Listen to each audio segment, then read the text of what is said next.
Into the historical perspective, in early 80s, late 80s and early 90s, generally the performance of the students from the West Nile region was very comparable to the national performance. We had schools in the region that performed well and excelled in UNEB examination to compete favorable with the schools that are rated as highly number 1 or number 2 in the country. We have many of those that on record are actually emerged as the best. But over the years, we've seen a decline. We have not been able to trace from the region schools that can compete favorable. So we think there is a problem, there is a challenge that we need to respond to. Why is it that at that time students were able to perform comparatively, and why are they not doing now? There must be a reason.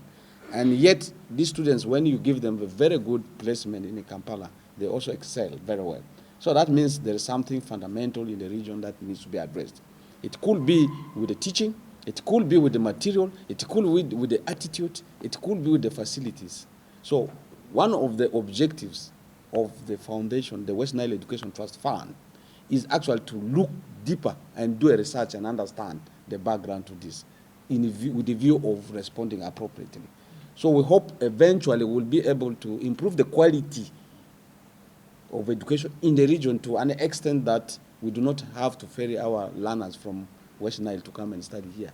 That you study in any school in the region and you are able to compete favorable from a person who sits in Namugongo or in Kisubi or Kitende, favorable. That is ultimately what we want to look at. So we're looking at the bigger picture.